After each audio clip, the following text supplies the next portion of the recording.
Bueno, hemos vuelto, estamos en vivo. Bueno, vamos con la unidad 4 y vamos ya llegando al final de este repaso para el parcial, para este próximo parcial de economía. Si alguien se fue, que no se vaya muy lejos porque ya hemos vuelto.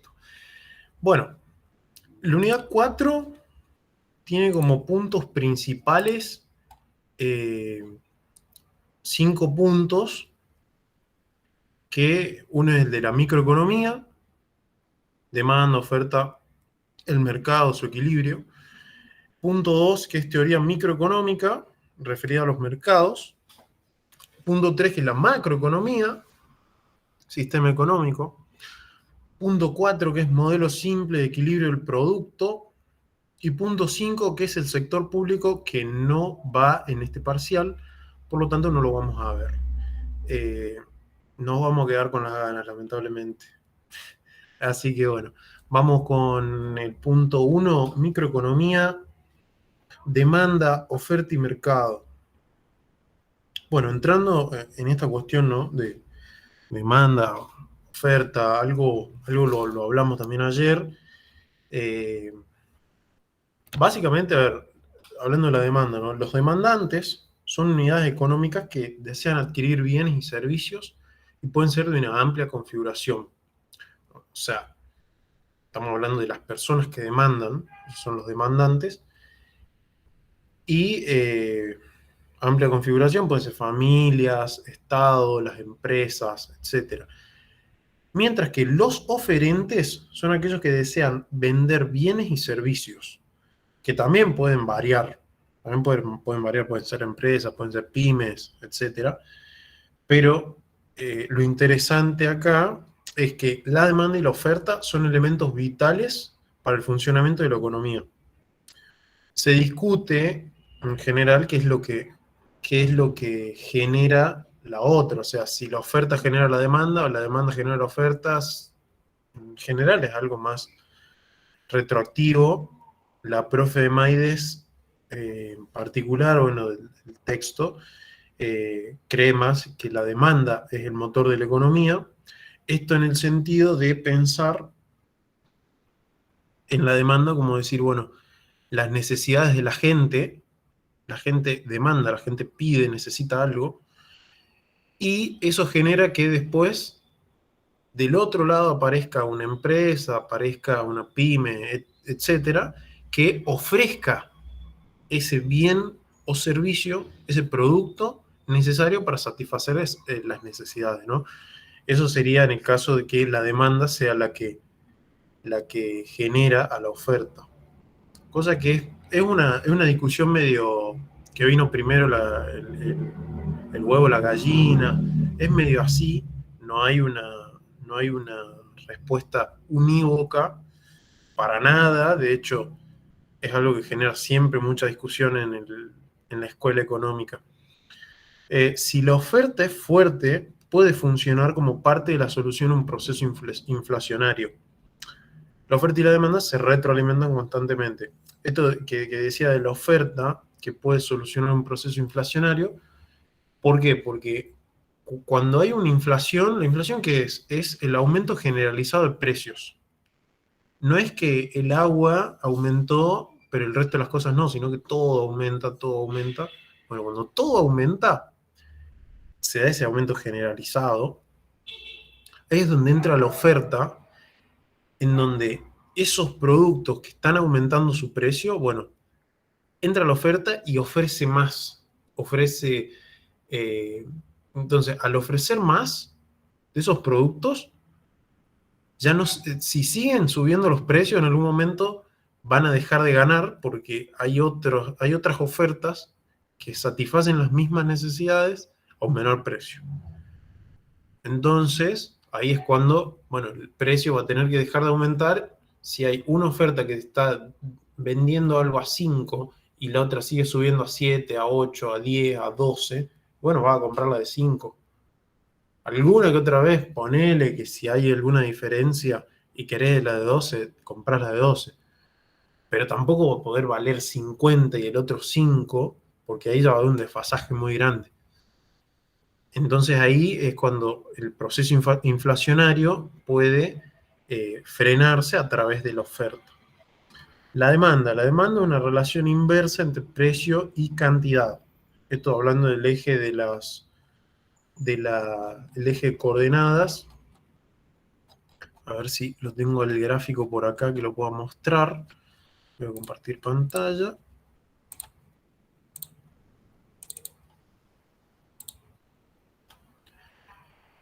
Esta es la demanda. Acá, con la Q, siempre vamos a tener la cantidad y con P el precio. Esa relación es, esta línea acá es la demanda. Esa es la demanda.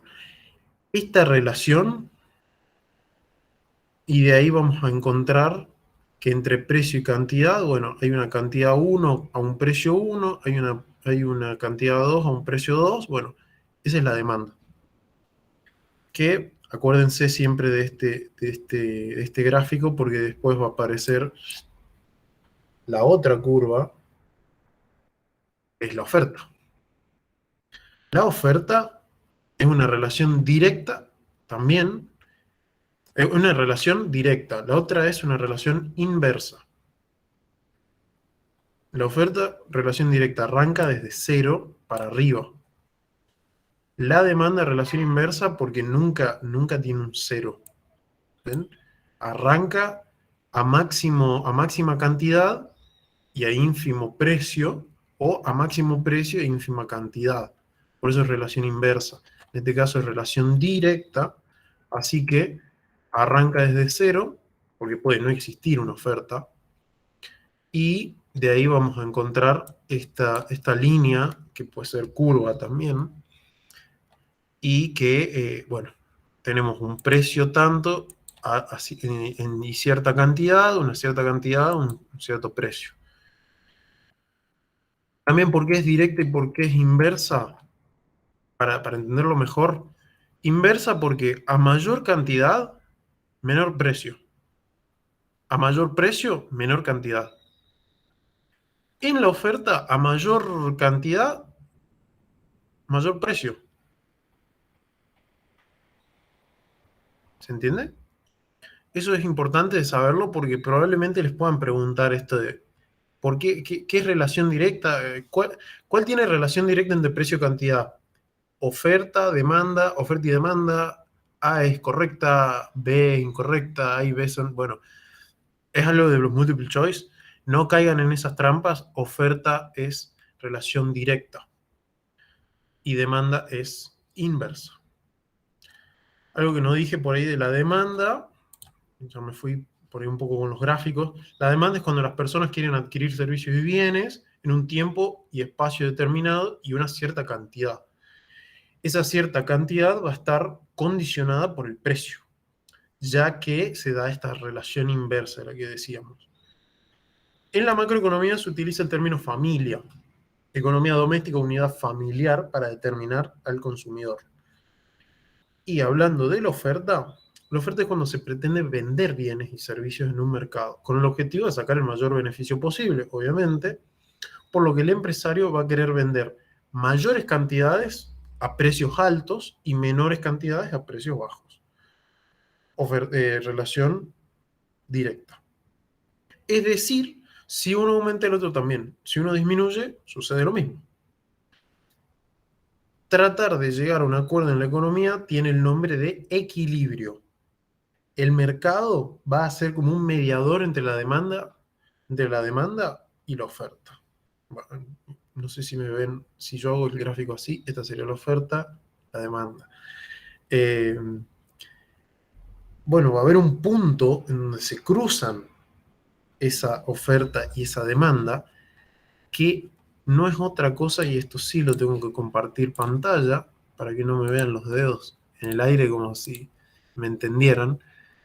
Acá sí estamos hablando de que ese equilibrio del mercado, en donde se cruzan la oferta y la demanda, acá hay un equilibrio. Ahora, esto que se marca acá es, es un punto en el que se pueden establecer, ¿no? Acá estaríamos teniendo, por ejemplo, si marcamos P1, tendríamos una oferta que supera la demanda,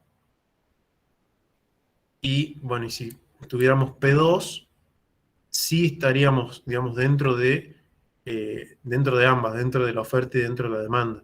No estaríamos superando, pero bueno, también habría como un desfasaje, porque este sería el punto donde tendríamos que llegar. Este sería el precio. Y esto que se marca acá son cantidades 1 y cantidad 2 que sí se puede producir. A este precio o a este precio sí se puede producir, pero bueno, no estamos en equilibrio. Acá siempre va a haber un desequilibrio que va a tender automáticamente, algo que lo vimos ayer con Adam Smith, va a tender automáticamente a llegar a este punto, que es el de precio. ¿Ves? Acá está bien equilibrado, porque el cruce entre oferta y demanda, este es el punto E en este caso, que va a ser el precio, que es el punto exacto donde se establece el equilibrio, donde se genera el acuerdo, porque en el mercado se establece un acuerdo en esa transacción entre lo que se ofrece y lo que se demanda. Ese es el punto de equilibrio, básicamente. Elasticidad de la demanda. Bueno, acá hay una parte más que es importante también, que es lo de mercados. Ay, no sé qué tenía que repetir, Jorge, porque no estoy como viendo mucho el chat y ya creo que estaba compartiendo pantalla. ¿Qué me pediste que repita? No, no, no pasa nada, ya me arreglé. ¿Ya se entendió? De una. Sí, sí, sí. Y bueno, y cierro con una cosita, lo de mercado de bienes y servicios. Se intercambian estos bienes y servicios que son producidos por las empresas y adquiridos por los hogares. Es decir, la demanda son los hogares, las unidades familiares, y la oferta son las empresas. Es el mercado de bienes y servicios. Después está el mercado de factores de producción. El mercado de factores de producción es donde se adquieren y se ofrecen los factores de producción, por ejemplo, la mano de obra, la maquinaria, los recursos naturales. En este caso, quienes demandan son las empresas. Y quienes ofrecen, en el mayor de los casos, no el 100%, pero en el mayor de los casos, quienes ofrecen son los hogares. ¿Por qué? Porque estamos hablando de la mano de obra, sobre todo. Ese es el recurso más importante, que puede pasar a ser un factor de producción, un factor productivo cuando está en actividad, como bien dijimos hace un rato. Elasticidad de la demanda. Otra cosa que es interesante de entender es la sensibilidad para reaccionar ante el cambio de algunos de sus factores determinantes. El precio es una de las variables de la economía más importante, susceptibles, o sea, susceptible de ser regulada e impactada, ¿no? La política impositiva suele ser la que más afecta a los precios de los bienes, porque hay que extremar los cuidados para que los impuestos permitan alcanzar los objetivos de la política económica sin descuidar las metas de recaudación fiscal que existe el gasto público. Esto es interesante de entenderlo por el lado de los discursos que se escuchan ahora, los anti-impuestos. Eh, yo en particular coincido con muchas cosas porque el nivel impositivo que tenemos es altísimo, creo que es el nivel más alto del mundo, y la recaudación fiscal está bajando. Pero principalmente hablando del precio, ¿qué genera el impuesto? Genera que el precio sea distinto. ¿Por qué? Porque eso va a hacer que el precio aumente. Si vos le pones un impuesto a algo, por ejemplo, aquí está el IVA, que es un impuesto que se le aplica a todo, desde el 11%, más o menos, el 21%, etcétera. El impuesto al valor agregado, el IVA, le agrega un porcentaje al precio de lista que tenía ese producto y hace que se encarezca. Y eso obviamente que genera un movimiento en la demanda. Y ahí va a haber un corrimiento en el que, bueno, puede ser que la demanda lo acepte y entre dentro de la elasticidad de la demanda, o puede ser que la supere y sea ya inelástica. Esto en el sentido de que ese precio no entre, o no se aleje de la oferta. Porque también, por otro lado, si hablamos de los precios cuidados, el precio de la carne está en las nubes. Largan precios cuidados para el asado. Y el asado queda en 300 pesos cuando el kilo de carne está a 1000, por dar un ejemplo, ¿no? Eh, bueno, eso va a generar que la cantidad de carne ofrecida a 300 pesos termine siendo poca porque va a ser muy demandada. ¿Se entiende por ese lado? Entonces, la demanda de ese bien va a ser mucha la demanda porque no tiene un precio que se condiga con la oferta. Ahora, si el precio correcto es 1000 pesos, qué sé yo, es otro debate. Probablemente si se está cumpliendo que no hay ¿cómo se dice? Que hay un equilibrio, es decir, no es que no están vendiendo carne a 1000 pesos, sino que la están vendiendo bien y están habiendo ganancias y qué sé yo, es porque ese precio está bien puesto. Si sigue subiendo, y bueno, pero es porque sigue estando bien, por esta cuestión automática de la oferta y la demanda y cómo se da el equilibrio entre esas dos curvas. Eso pensando en la elasticidad de la demanda, ¿no? Eh, bueno, después aparece la teoría de la demanda, que dice la cuantía de un bien o servicio que desea adquirir un comprador. Entonces decir, bueno, más o menos lo que decía, si aumenta el precio, baja la demanda, como si disminuye el precio, aumenta la demanda. La curva de la demanda siempre tiene una pendiente negativa, refleja la relación inversa que hay entre precio y cantidad. Emi, levantaste la mano. ¿Querés? Sí, no me terminó de quedar bien claro lo de la elasticidad. O sea, si es más elástico, por así decirlo, es para alentar el consumo o es mejor cuando es más elástico. Es como que se me confunde un poco, no termino de entender bien. Sí, sí. Ahí lo muestro con unos gráficos que encontré acá en San Google. Ahí comparto. Ahí no sé si se está viendo. Sí, sí, se ve.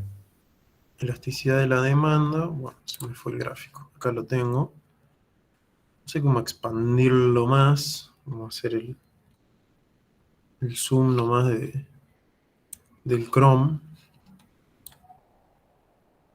Sin perder tanta calidad en lo posible.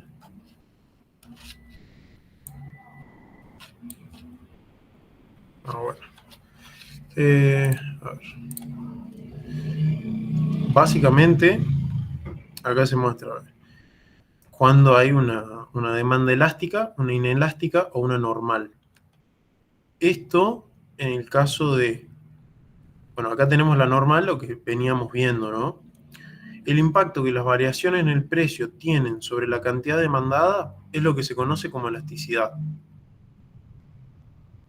Ante una variación similar en el precio, el producto de la gráfica A, es decir, de la demanda elástica, el producto de la gráfica A tiene una respuesta mayor que el producto de la gráfica B, que tiene como otra pendiente. Esto indica que la demanda de A es más elástica, mientras que la demanda de B es inelástica. Esto en el sentido de que si hay algo que va a hacer variar la demanda, si esa demanda tiene distinta, depende de la pendiente obviamente, si puede modificar su precio y mantenerse en una cierta, en una cierta cantidad y precio es elástica. Porque acá tenemos, no sé, un precio más alto y una cantidad más baja.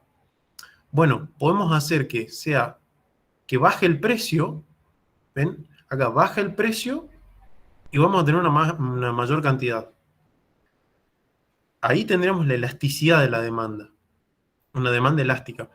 Esta tiene menos elasticidad porque el precio y la cantidad no varía mucho, no podemos cambiarla tanto. O sea, su máximo precio con su mínima cantidad no está tan lejos de su máxima cantidad y su menor precio.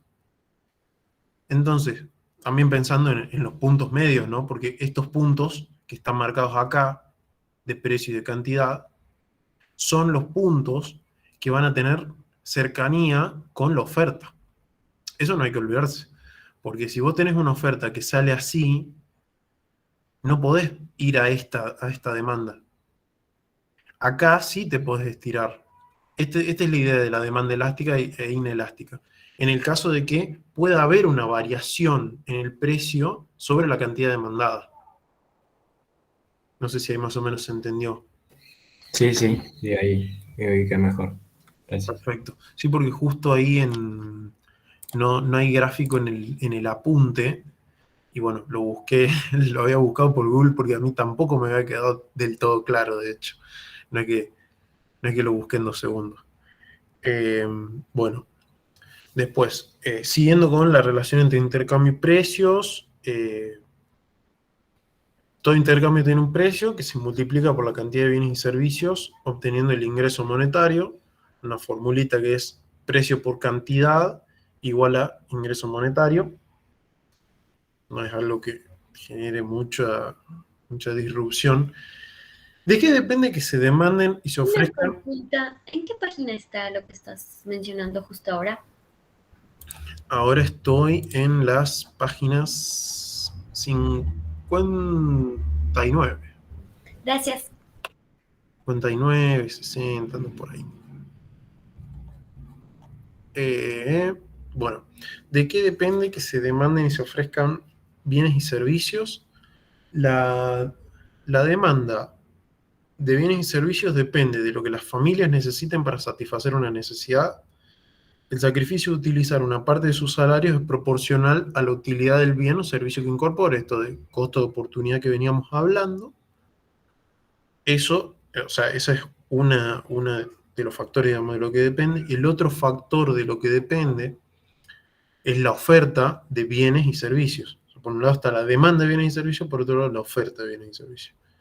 Y la oferta depende de las empresas que ofertan bienes y servicios a cambio de un precio. Si el ingreso adicional, es decir, el precio es mayor a su costo de producción, la empresa venderá bien, venderá este bien o servicio. O sea, si le queda rédito, ¿no?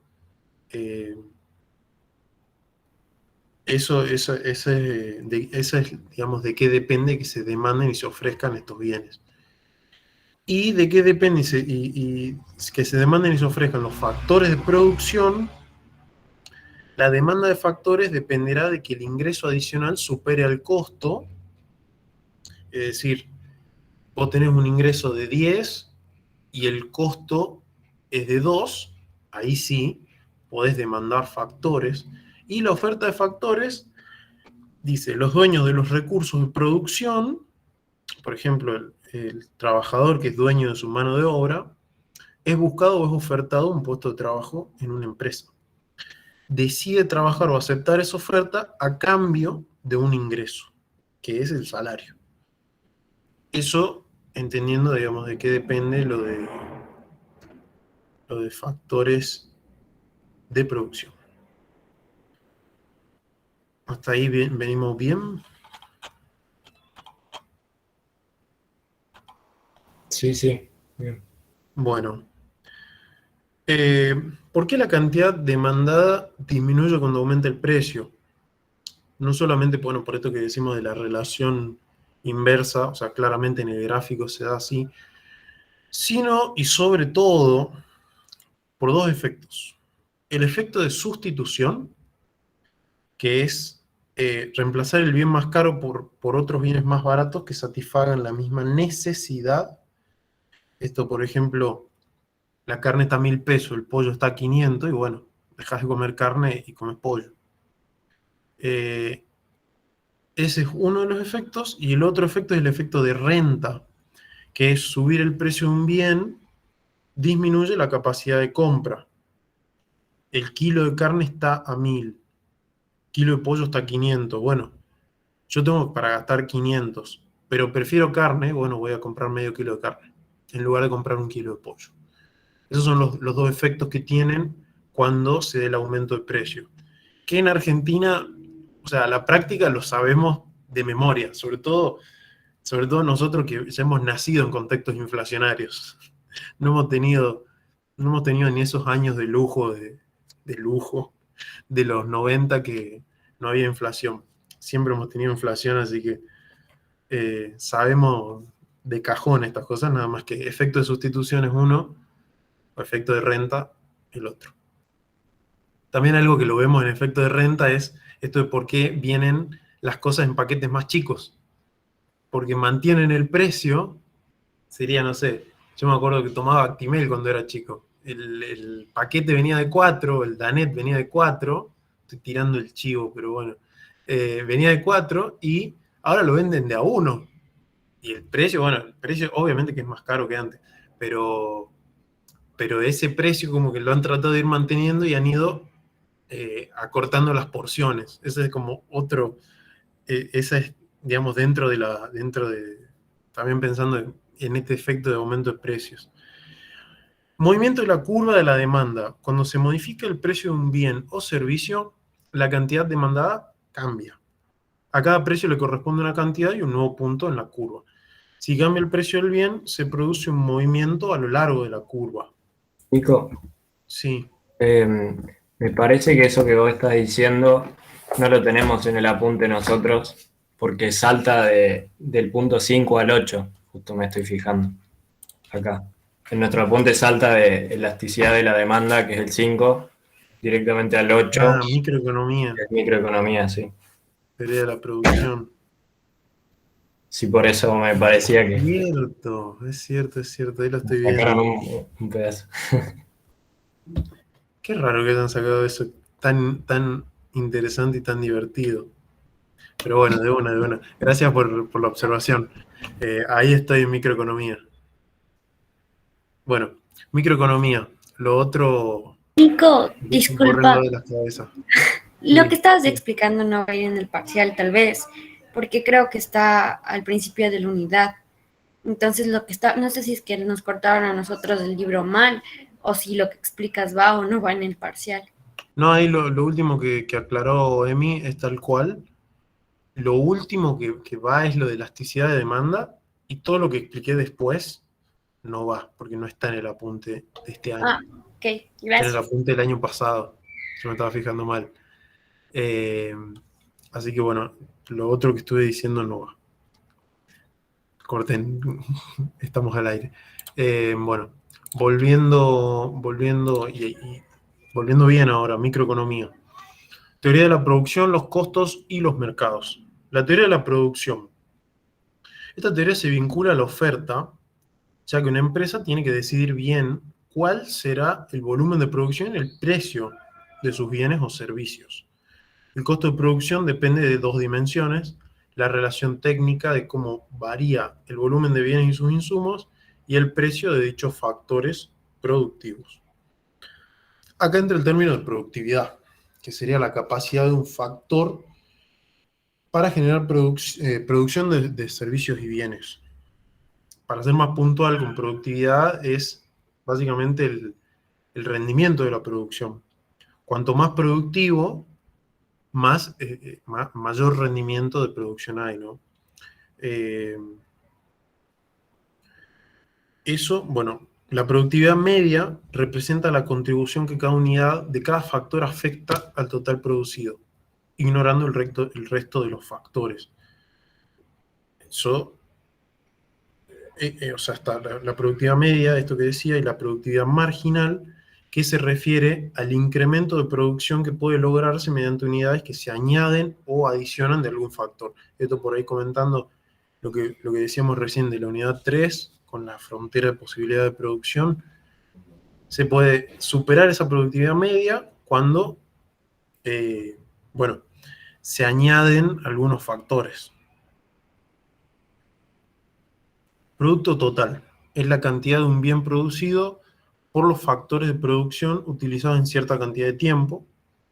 Producto total. Producto medio es el total, pero dividido por la cantidad de un factor variable que haya sido utilizado. ¿Alguien abrió el micrófono? ¿Quieren decir algo? Se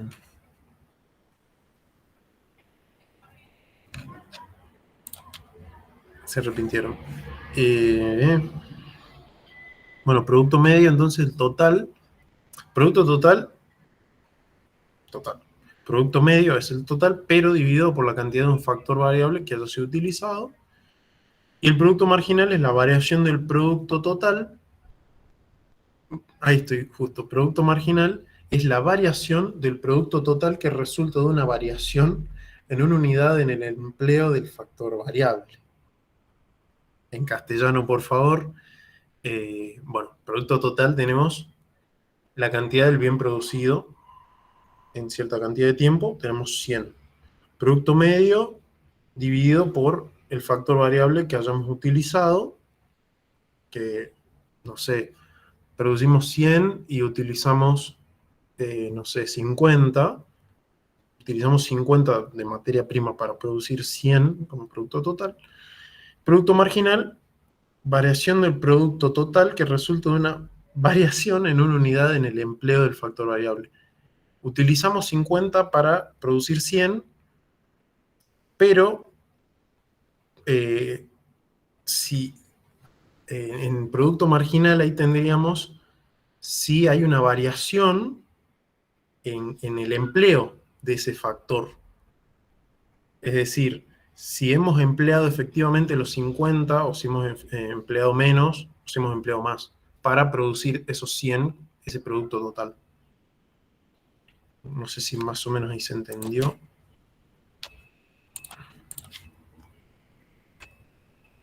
¿Y lo podrías repetir, por fin?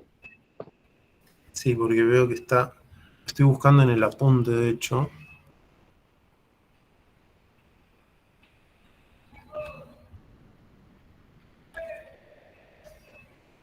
Bueno, acá dice lo del ejemplo numérico sencillo. Dice, bueno, una empresa cualquiera invierte 5 unidades de capital y utiliza el trabajo como único factor variable. El cuadro 3, no sé si tienen el apunte a mano, así también lo van viendo, si no comparto pantalla de última. Voy a hacer eso mejor.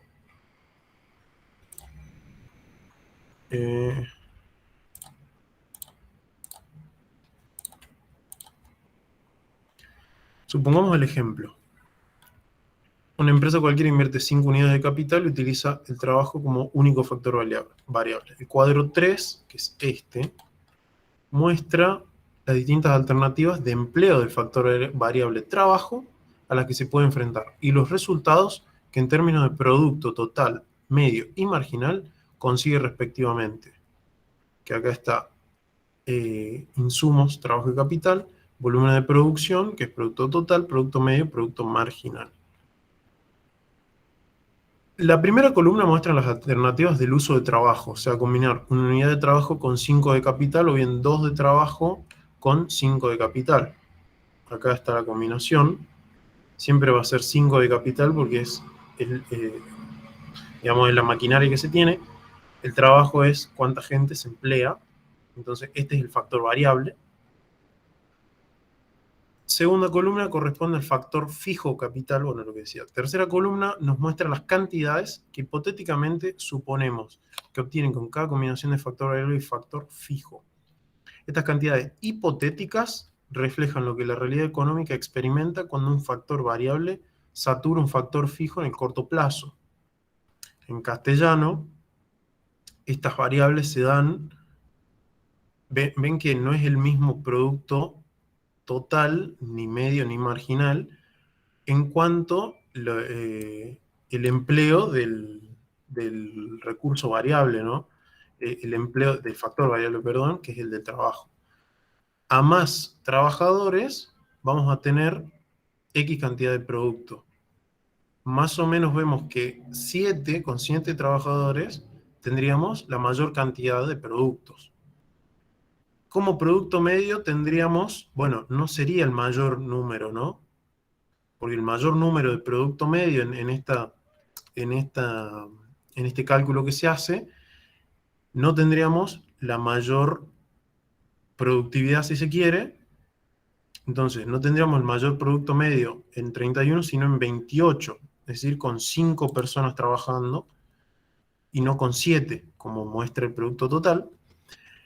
Y el tema del producto marginal es que acá muestra la cuarta columna, muestra el rendimiento promedio. No, finalmente la columna 5, acá estamos, muestra la variación en el producto total ocasionado por una variación de una unidad en el factor variable. Por ejemplo, cuando se emplea una unidad de trabajo, el producto total es igual a 2 unidades. Estamos acá, producto total 2. Cuando se emplean 2 unidades de trabajo, la producción se eleva a 5. En un ejemplo, total que genera la segunda unidad de trabajo es igual a... ¿Cómo dice? Me perdí. Luego el incremento del producto total que genera la segunda unidad de trabajo es igual a 3 unidades. Acá hay una diferencia, que es este producto marginal, es el incremento que hay de producto total. Incremento o puede ser, ¿cómo se dice? Que no crece. Por ejemplo, de 1 a 2 personas que trabajan, pasamos de 2 a 5 productos totales. Entonces, el producto marginal, aumentamos, por una persona, aumentamos 3 productos. Pero ahora, si ¿Podrías? vamos... Hola. No entiendo lo de producto medio y producto marginal. O sea, no lo entiendo. Eso es lo que estoy Sí, justo pero necesitando. ¿cuál era la definición? Esto, bueno, la definición es esto: producto total, cantidad total de un bien producido por todos los factores de la producción utilizados. Producto medio, esas definiciones son esas. El tema es, o sea, lo que estoy tratando de hecho es como pasarlo al castellano, cosa que se puede entender más. Por eso también fui directo más al ejemplo que a la definición, en el sentido de que el factor variable, porque estamos diciendo que el producto total es lo que se puede producir en una cantidad de tiempo, pero con determinados factores variables. Este va a ser el factor variable. Ven que este es el número que cambia, de 0, 1, 2, 3, 4, 5, etc. El capital no es un factor variable, tenemos 5 máquinas y punto, pero no entra en este caso como en disputa, sino que lo que entra es el factor trabajo, y este producto total es como el primer número que obtenemos. Entonces, si tenemos el factor trabajo, tenemos 6 empleados, vamos a tener 30 productos. Si tenemos 2 empleados, vamos a tener 5. El producto medio es, digamos, la media, el promedio de cuánto se produce por empleado. Tenemos 4 empleados, 5 máquinas, 4 por 5, 20. Tenemos 5. O sea, 20 de producto total, lo dividimos sobre 4 que tenemos de trabajo y tenemos el producto medio que es 5. Entonces, 5 productos generaron los 4 trabajadores. Y bueno, y estas son como otros cálculos, o sea, son similares del producto medio, nada más que 30, que es el producto total, no sé, 30 botellas, dividido 6 empleados, y bueno, cada empleado hizo 5 botellas. Ese sería el producto medio, como para entenderlo de alguna manera. Es el factor variable el producto total dividido el factor variable, que en este caso es el trabajo. Y el producto marginal es lo que crece o decrece en el cambio del factor variable. Entonces, teníamos cero trabajadores, obviamente no tenemos producto, tenemos cero. Sobre todo en marginal, que es una relación entre dos. Entonces, de pasar de 0 a 1, a un trabajador tenemos 2. Bueno, ahí va a haber un producto marginal de 2, de más 2, porque hay un aumento.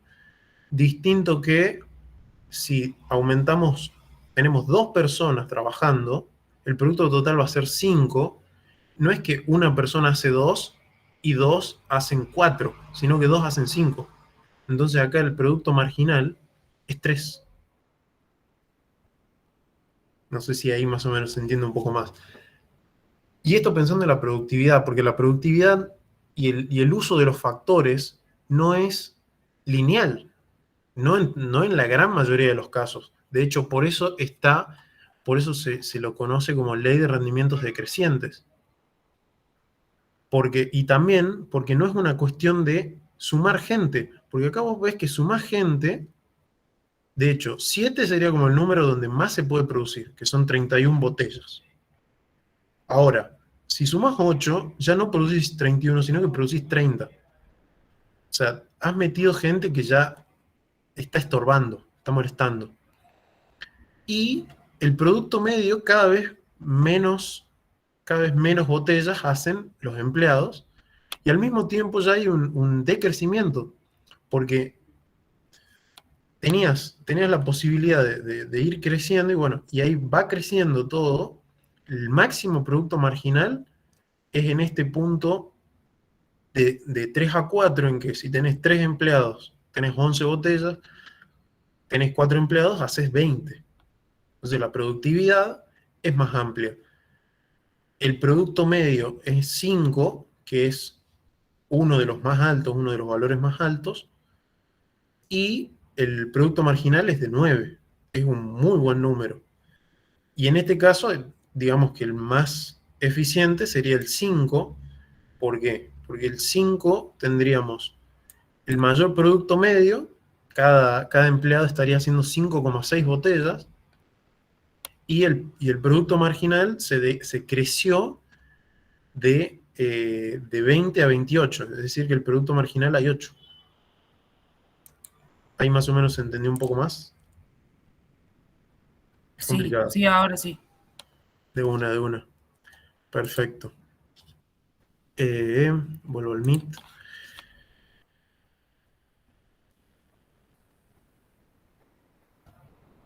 Disculpen si no leo mucho el chat, porque justo como que estoy leyendo otras cosas y recién estoy leyendo lo que escribiste, Flor.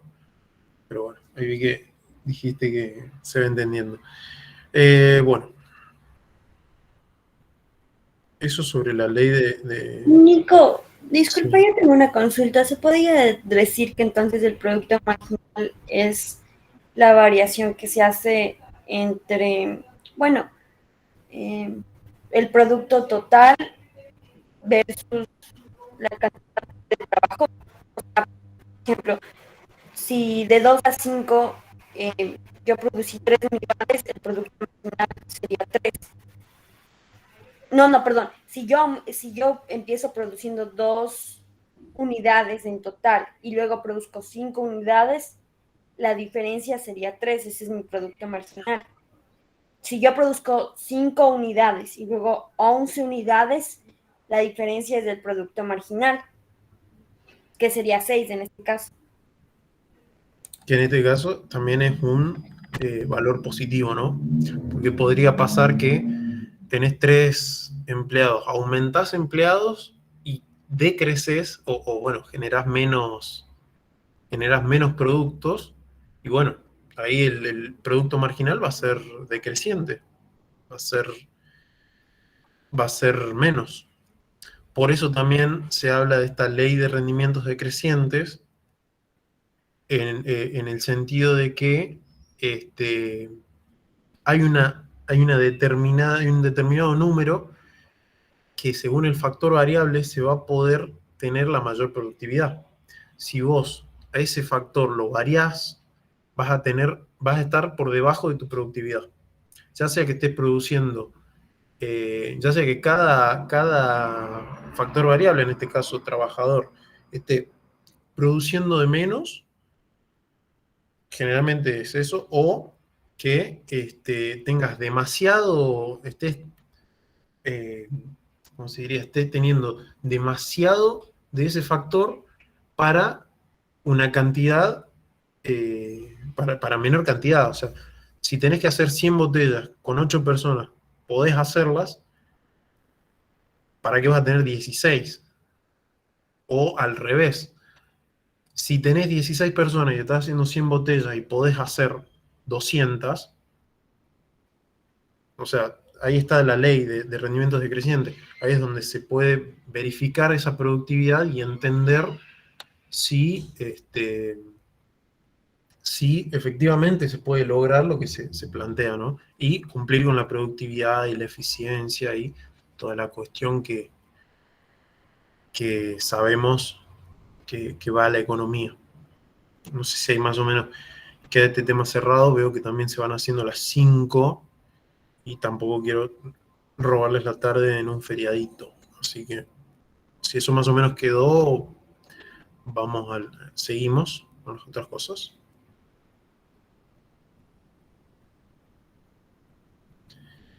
Bueno, después sigue la parte de la teoría microeconómica referida a los mercados, la competencia perfecta. Es interesante, bueno, algo también que lo dije con Adam Smith, por ahí no me quiero detener tanto y por ahí en las explicaciones puntuales que hace el apunte, pero básicamente comentar que esta competencia perfecta se da cuando se maximizan los beneficios y se minimizan los costos. Siempre es esa como el principio universal. Eso por un lado, y por otro lado, que porque eso también se le llama competencia, porque hay muchas posibilidades, muchas ofertas y muchas demandas. Y eso va a generar que, principalmente por ahí si hablamos en términos de oferta, si alguien me ofrece agua, yo que soy el demandante, y me ofrecen agua a mí, me están ofreciendo esta botella a $200. Camino un poco y tengo uno que me ofrece a 200 pesos. Tengo otro que, bueno, hagamos todo en pesos. 200 pesos. El otro me ofrece a 100 pesos. El otro me ofrece a 50. Y yo le voy a comprar el de 50, si con tal es agua. Y es exactamente el mismo producto. Cumple la misma función, satisface la misma necesidad. Así que voy y le compro el de 50, porque también yo como demandante voy a minimizar mis gastos, voy a minimizar mis costos, maximizar mis beneficios. Si yo compro una botella de agua a 50 pesos, me van a sobrar X plata que si compro una con 200. Eso en el sentido de competencia perfecta, de decir, hay competencia, principalmente en la oferta, en la que al demandante le dan la posibilidad de elegir, no solamente de elegir en base a sus gustos o también a sus necesidades en particular, sino que también existe una competencia en el punto de decir, bueno, el que está vendiendo a 200 no está vendiendo nada. El que está vendiendo a 100 está vendiendo pero poco. Bueno, ¿qué van a tener que hacer eso? Se van a tener que ajustar al de 50 para poder vender, porque si no, no pueden vender. Si no, no están maximizando sus beneficios. Ahora, ¿qué pasa en el caso de que está vendiendo a 50, vende y se queda sin? Y de ahí empieza a vender el de 100. El de 200 sigue sin vender. El de 100 empieza a vender más y el de 100, ponele que termina vendiendo más o menos lo que tenía pensado vender durante el día, el de 50 se quedó sin durante el día, durante la semana. El de 50 no tuvo la máxima ganancia, no maximizó el beneficio, el de 100 sí maximizó beneficio y costo, y el de 200 no maximizó tampoco con el de 50, entonces el de 200 no puede vender. El de 50 vendió todo y ya no tiene nada más para vender, es decir, que podría haber ganado más plata. El de 100, que es un precio que está entre medio de los dos, vendió bien, también en base a los costos que tuvo, y ahí es donde se da esta competencia perfecta, ¿no? Es algo que sucede sobre todo si lo pensamos en Argentina, por ahí mucho con las verdulerías, a menos de que sean en zonas donde hay una verdulería para todo un barrio, pero fuera de eso, en general las verdulerías tienen una competencia algo así, no solo por el producto que ofrecen, que es un producto perecedero, y que cuando se está por vencer lo tienen que vender como sea, y eso hace que el precio cambie mucho, sino que también la venta de ese producto tiene un precio y cuando llega del campo a la verdulería, y es distinto cuando llega de la verdulería a el comensal, a nosotros los demandantes. ¿Y por qué hay una diferencia? Porque la verdulería necesita también maximizar beneficios. Compro un cajón de palta a 100 pesos y después te lo vende a 200, porque esos 100 pesos son su ganancia. Y ahí más o menos va por ahí esta idea de la competencia perfecta, de cómo se va todo autorregulando la cuestión de la oferta y la demanda para que el precio esté en equilibrio. Ese equilibrio del precio es como... ahí es donde mejor se expresa esa competencia perfecta, de hecho. Después están el oligopolio. No, el monopolio. El monopolio primero. Que en este caso sería... bueno, sería justamente el caso de que hay una sola verdulería para toda una zona muy grande.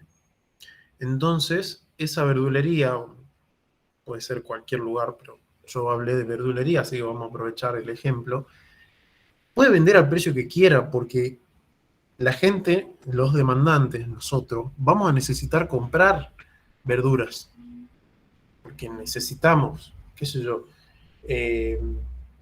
por ahí hay maneras de sustituir la verdura.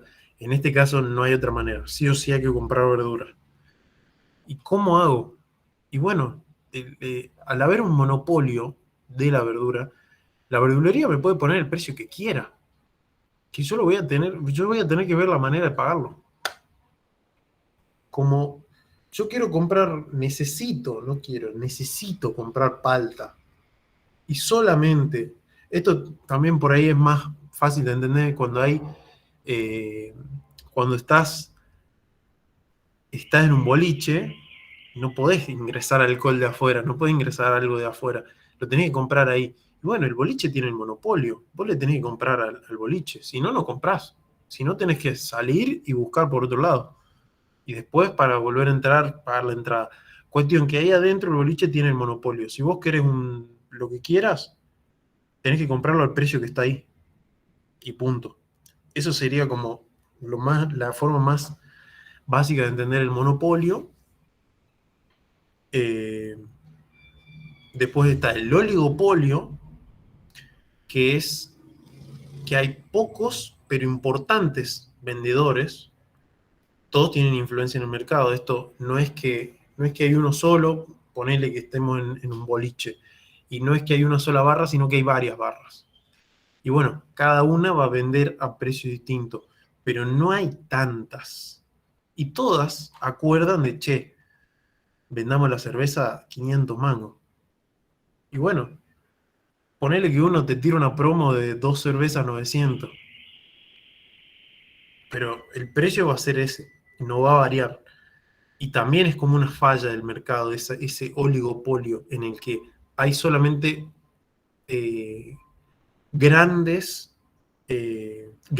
o importantes vendedores que claramente te pueden determinar los precios por esta cuestión de la necesidad, ¿no? Después la otra cuestión que se comenta es la competencia monopolista,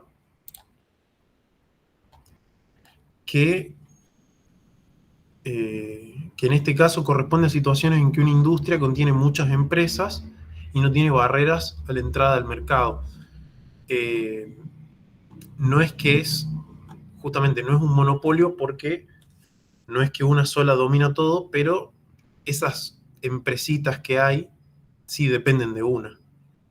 Sería como, no sé, todas esas barras que están vendiendo, todas dependen del boliche, así que al fin y al cabo está ganando el mismo boliche. Es como que no es un monopolio, pero es una competencia monopolista. Están compitiendo entre pares, por decirlo de alguna manera, entre empresas que pertenecen a al mismo grupo. Bueno, ahora pasando a macroeconomía.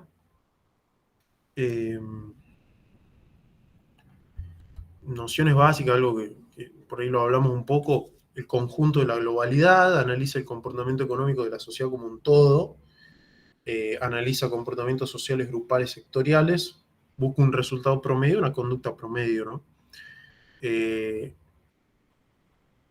Hay un sistema económico cuando existe un marco contexto en el cual se desarrolla esa actividad económica, y las unidades económicas son los protagonistas de las decisiones fundamentales en una determinada organización económica. Es decir, esas unidades económicas pueden ser las familias, los hogares, las empresas, etcétera, etcétera. Organización económica social. Estoy viendo también en el apunte no saltearme cosas. Bueno, la organización económica social, que está dentro de la noción del sistema económico, va a resolver cuestiones básicas en la sociedad. En manos de quién estará la propiedad de los medios de producción y cambio de la economía, y quién estará a cargo de explotar esos recursos. La forma en que se resuelvan estas cuestiones básicas van a definir el sistema económico. No existen sistemas económicos puros, pero en general se pueden diferenciar tres modelos: el modelo capitalista, basado en el mercado y las decisiones individuales, etc. El socialista planificado, donde las decisiones fundamentales las toma el gobierno. Y el tercer sistema tradicional, que está basado en la tradición, en las costumbres, donde aún no llegó la civilización, digamos. Eso es como era la organización que existía antes de llegar sobre todo la revolución industrial, en épocas tribales, no me salía la palabra. Una consulta, no sé si tal vez tienes del apunte del otro año, pero igual esto que nos estás leyendo, al menos yo no lo tengo en mi apunte. Llega hasta otros tipos de mercado y ahí se corta. O sea, no sigue más. Y eso yo también quisiera tener una idea, porque igual en un práctico nos hicieron llenar un trabajo práctico con esa información. Entonces, estamos en el punto de macroeconomía. Ay, disculpa. Sí, disculpa. En la página 75 del PDF, que Okay. En las hojas dice 108 y 82. Buenísimo. Perdón, yo pensé que estabas hablando de los tipos de mercado y por eso me confundí. Gracias. No, pasé rápido, por ahí estoy medio justo con los tiempos. Bueno, también ustedes seguramente también, así no la hacemos tampoco tan larga. Bueno, estructura económica, que dice, bueno, cada sistema económico contiene una organización social que desarrolla una actividad económica, y esa actividad económica se manifiesta en números. Esos números hay que estimarlos o calcularlos para saber si esa actividad crece, disminuye o se mantiene constante. Para eso hace falta definir un indicador. Esos indicadores nos van a permitir formular el concepto simple de estructura económica. Esa estructura económica, entonces, es donde tenemos los distintos indicadores, los distintos números, para poder estimar y calcular si la actividad económica está creciendo, está siendo constante o está decreciendo. Eso como punto fundamental de la estructura económica. La medición de la actividad económica, hay tres maneras distintas y equivalentes de medir el esfuerzo productivo de una economía. Una es por medio del valor de los bienes producidos, o sea, el producto. La otra es por medio del total de gastos realizados por los consumidores, es decir, el gasto. Y la tercera es por medio del total de los pagos a los factores de la producción intervinientes, es decir, ingreso. Si este triple enfoque lo representáramos en el modelo de los flujos circulares o circuito económico, sería como lo muestra, bueno, está la figura 19 acá en el apunte en la página 77. Voy a compartir pantalla un segundito. Sería esto, ¿ves? ¿Ven? Este modelo de flujo circular o circuito económico en el que están los pagos de renta, el pago, está el enfoque renta, el enfoque producción, que son las familias y las empresas como consumidores y productores, y el enfoque gasto, que son los pagos de bienes y servicios. Esos son los tres que acá tenemos: el producto, el gasto y el ingreso. Producto, gasto, bueno, renta.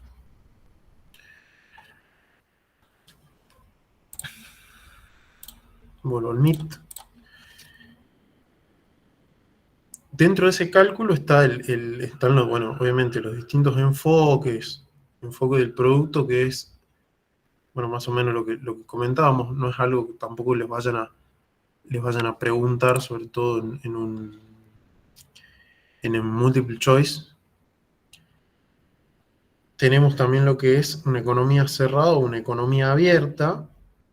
En la economía cerrada, el valor de todos los bienes de consumo y servicio adquiridos durante ese periodo, más el valor, son como fórmulas que se arman, ¿no? ¿Qué significaría economía cerrada o qué significaría economía abierta? También está lo de enfoque de la renta. Por eso, como es tanto fórmula, no le veo tanto el sentido de yo explicarles una fórmula si la tienen ahí en el apunte. Bueno, después hay un ejemplo numérico como para entenderlo.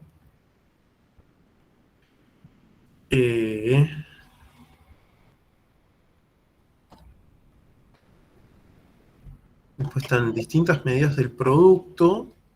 Nico, También, ¿en tu experiencia tú crees que nos pongan algún ejemplo numérico de prueba? O sea, en una de las preguntas, o algún ejercicio matemático o algún gráfico. algún gráfico puede llegar a ver en el que les marquen un punto y ustedes tengan que decir qué significa ese punto, por ejemplo. O les marquen distintos puntos y les digan, marque, no sé, el punto correspondiente al precio equilibrio. O, no sé, al punto donde se utiliza mejor la frontera de posibilidad de producción, por ejemplo. Puede ser que haya un gráfico y ustedes tengan que señalar qué significa ese punto o señalar cuál punto significa lo que están pidiendo en el multiple choice. Eso sí puede pasar. No les van a pedir graficar nada porque no lo pueden subir, pero sí lo tienen que saber leer al gráfico. ¿Ok?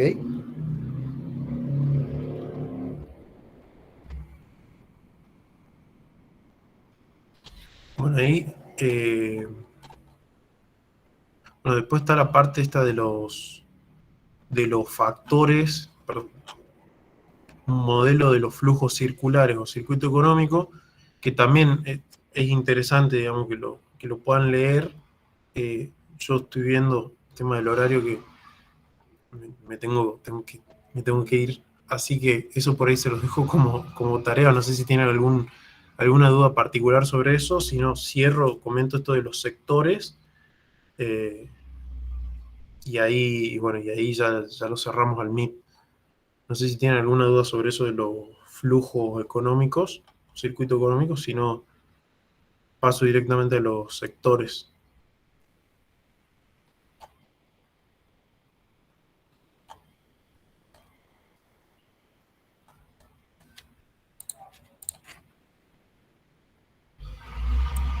Agustina pregunta si esa parte de cálculo de producto va a ir dentro del parcial, y bueno, en teoría sí. No sé, por ahí depende cada comisión de cada profe si ha hecho foco en eso. Depende también si han hecho foco en eso, pero qué sé yo, no es algo que lo hayamos visto con mucho detenimiento en general. Y bueno, voy a los sectores, así cierro con eso y bueno, podemos ir en paz. Por ahí si tienen alguna de otras dudas medio particulares, de último me terminan preguntando por privado. Cierro con esto de los sectores, sabemos que el sector público no va, pero como sectores de la economía tenemos el sector agropecuario y el sector industrial, que sí van.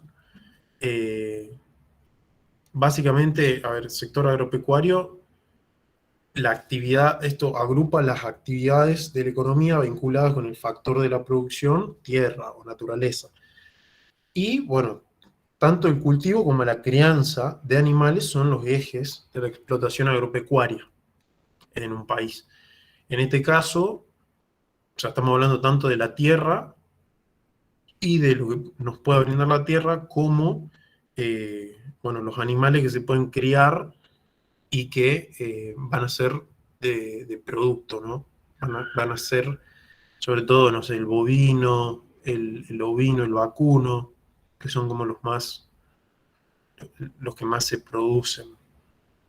Que, bueno, eso está en discusión, pero bueno, por ahora hablemos de lo que es sector agropecuario, sobre todo la economía argentina, lo importante que es el sector agropecuario. Sin el campo sería muy difícil poder mantener las cuentas del país, por donde más ingresan moneda extranjera sobre todo, y bueno, eso genera también que, bueno, el Estado puede cobra las retenciones y distintos impuestos, eso le genera ingresos al Estado, y estamos en la página 93 del PDF, 93-94.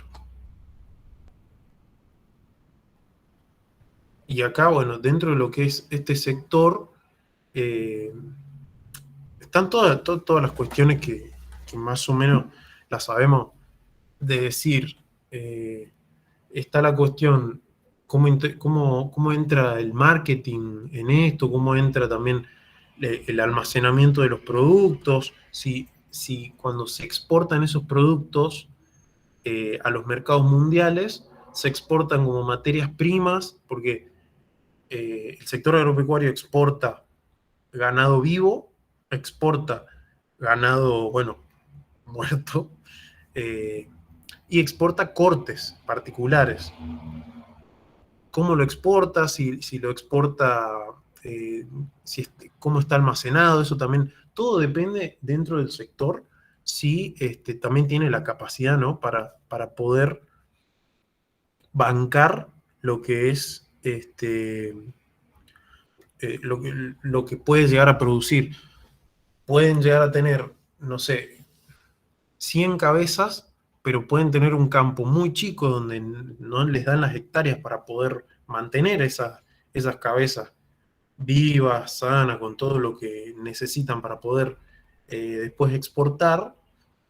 Y eso también, hablando de productividad, no van a estar siendo productivos, van a haber cabezas que van a fallecer porque no están bien cuidadas. Después también está el tema de la cadena del frío, esto por ahí hablando mucho de la cuestión animal, ¿no? Después si hablamos de la cuestión de los cereales, los cultivos, también tienen un proceso distinto. Estamos hablando de que es necesaria una cosechadora, tractores, una silobolsa donde se guardan las cosas. Todo eso también depende del sector agropecuario, y ese sector tiene que tener también la posibilidad de poder contener todo lo que pretende producir.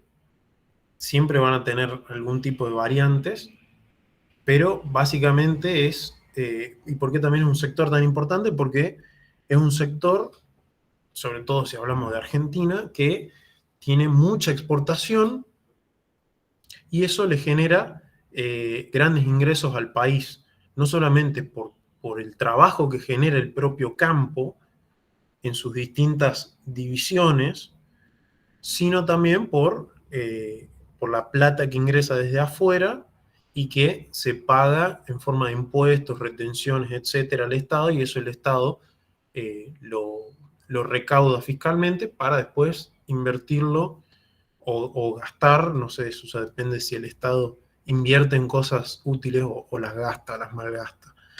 Eso por ahí del sector agropecuario. El otro sector importante, el industrial. El industrial sería, si hablamos por ahí un poco de historia argentina, el agropecuario fue el de siempre, el que siempre estuvo. El industrial, en la época de los 40, se da, 40, 50, la industrialización por sustitución de importaciones. El sector industrial crece mucho y ahí es donde, eh, por ahí, todo lo que se utilizaba del sector agropecuario y exportar, y con esa plata que entraba poder comprar de afuera otras cosas, se genera distinto en el sentido de que en lugar de comprar de afuera, se produce adentro. Ahí es donde aparece la industria. El sector industrial es importantísimo en ese sentido porque genera un desarrollo dentro del país importantísimo y que no solamente da mano de obra, va a dar más actividad económica, va a dar productos más baratos porque no hay que comprarlos de afuera, sino que se producen adentro en general, sino que también, bueno, claramente tiene una actividad económica muy importante y muy grande. Eso como clave, digamos, dentro del sector industrial. Después se puede hablar del tema de la competitividad con los sectores de afuera. Eh, si habláramos de competencia perfecta y tendríamos que pensar que la industria argentina tendría que competir con los mismos precios, los mismos productos con la industria que viene de afuera. Sería como decir, el lavarropas X que es producido en Argentina tiene que valer lo mismo. O sea, si lo van a comprar este lavarropas va a ser porque es mejor o más barato que el lavarropa que viene de Estados Unidos, que el lavarropa que viene de Chile, que el lavarropa que, bueno, Chile no tiene industria, pero que el lavarropa que viene de otros lados del mundo. Y eso va a generar también la competencia perfecta, como haciendo un poco de eco con eso que habíamos hablado hace un rato. Eh, y bueno, y el sector industrial también requiere mucho de las innovaciones tecnológicas. Obviamente que el sector agropecuario también, pero por ahí el industrial, eh, al no necesitar espacios tan grandes como necesita el agropecuario, porque claramente trabaja a partir de la naturaleza, a partir de los recursos de la tierra que tiene, el industrial no necesita esos recursos. Y eso hace que el industrial tenga una agilidad y una facilidad para establecerse en distintos puntos del mundo en los que simplemente necesitan energía. Esa energía puede ser eléctrica, puede ser eh, eólica, puede ser nuclear, puede ser, pero necesitan energía para funcionar. Distinto, bueno, del agropecuario, que era lo que estábamos diciendo, que es necesario tener la tierra, un buen clima y etcétera. Eso como marcar una diferencia importante dentro de todos sectores que son fundamentales dentro de la macroeconomía. Bueno, no sé si queda alguna duda de eso. Por ahí cuando lo comentan en el texto es como que hace un comentario bastante amplio, bastante largo, no solamente comentando un poco el ejemplo argentino, el ejemplo latinoamericano, sino también cómo se dio en otros lugares del mundo.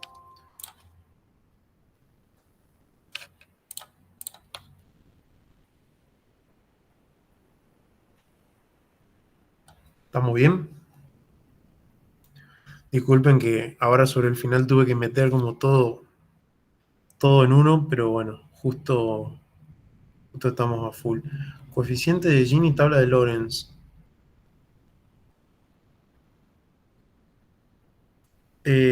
Coeficiente de Gini, tabla de Lorentz. Pasa que está más adelante en el apunte, pero el profe en los teóricos lo nombró varias veces, nombró muchísimas cosas, entonces como que no estoy segura. Yo Pero tengo bueno, si entendido, dice que es hasta este punto, bueno, será que no va y lo nombró igual. yo tengo entendido que lo que no va es el sector público. Ahí estoy tratando de abrir de nuevo el apunte, justo lo cerré. Pero bueno, si es parte de la unidad 4, sí va. Si ya entra en la unidad 5, ya no. Porque algunos profes van más adelantados que otros. No sé bien en qué comisión estás vos. No, yo estoy con la profe Gabriela Romer, pero hablo del teórico que estamos todos juntos. Mm. Creo que es el profe Balusi. Lo nombró. Y sí, está en la unidad 4 eso. Así que Ah, no sé. yo estoy leyendo la unidad 4, los temas que presentan. ¿Me podrías decir en cuál de los números está lo que me nombraste? Porque no tengo idea de lo que estaba.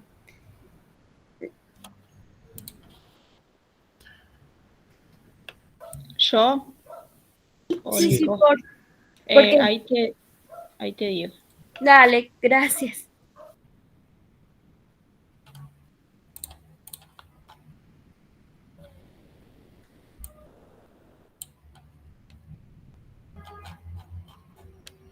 Yo imprimí hasta la unidad 4, o sea que aparece de numerito de página 179 y 153, es lo último, y ahí está lo del coeficiente de Gini y la curva de Lorentz, o sea que debe empezar un poquito más adelante, pero ahí están los gráficos.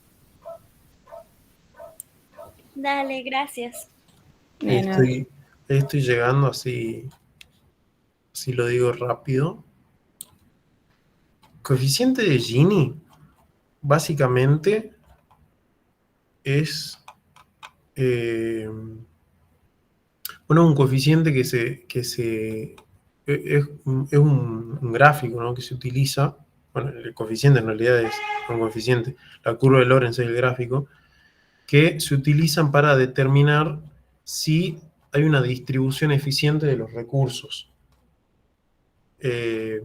También esto como para ver si los países son más o menos iguales, si hay una distribución, si hay una equidistribución, o si la plata se está concentrando en ciertos sectores y, y justamente hay como una desigualdad muy grande.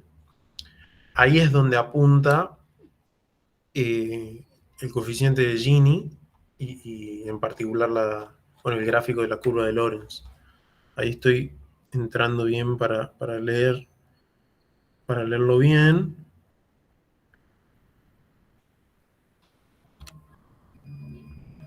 Sí, son dos instrumentos para medir la distribución del ingreso. Eso también es pensando el Producto Bruto, el PBI, el Producto Bruto Interno.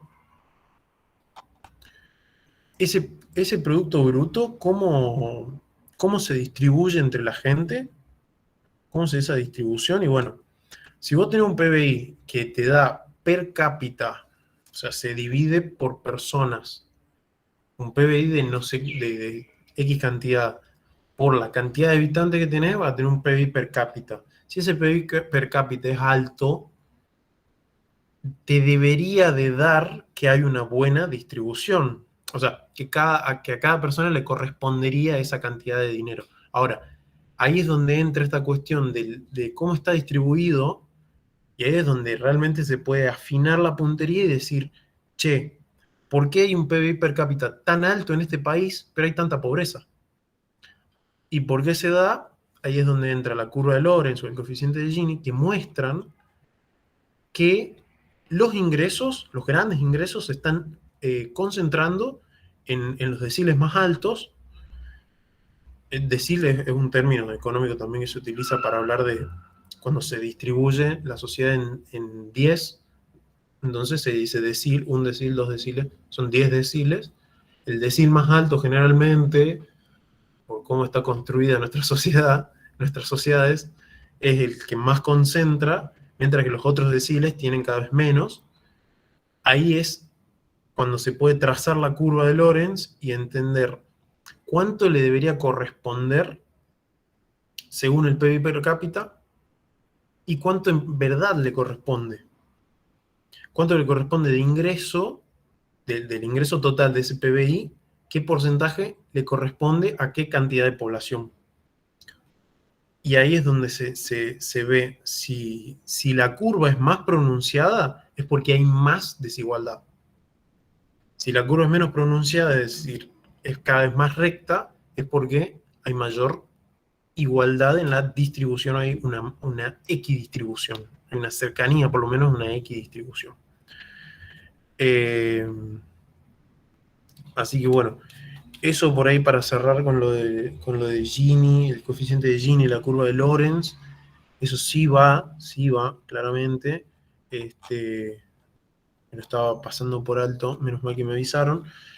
Y bueno, ya se me está haciendo tardísimo. Si tienen alguna duda, por favor me la preguntan por privado o por el grupo. Yo por el grupo, la verdad es que son 12 grupos, es una banda. Si me arroban, yo puedo llegar a ver. Si no me arroban, no voy a ver, probablemente. Si no, escríbame por privado y yo hay algunas cosas que se las puedo resolver, les puedo dar una mano. Así que bueno, espero que les haya funcionado, les haya servido. No solamente les hablo a ustedes que están ahora en vivo, sino a la gente del futuro. Nada, espero posta que les sirva. Cualquier duda que tengan me pueden consultar, me pueden ubicar. Yo este fin de semana, bueno, viajo a Buenos Aires con la franja, pero voy a estar atento al teléfono porque el martes el examen y bueno, vamos a hacer lo posible para que se apruebe, para que ese examen de economía salga todo bien. Les agradezco que hayan podido estar, tanto ustedes virtuales como a los virtuales y a los presenciales de ayer, y bueno, y a los que están viendo la grabación. Muchas gracias y bueno, espero que nos crucemos presencial en lo posible. Un saludo grande.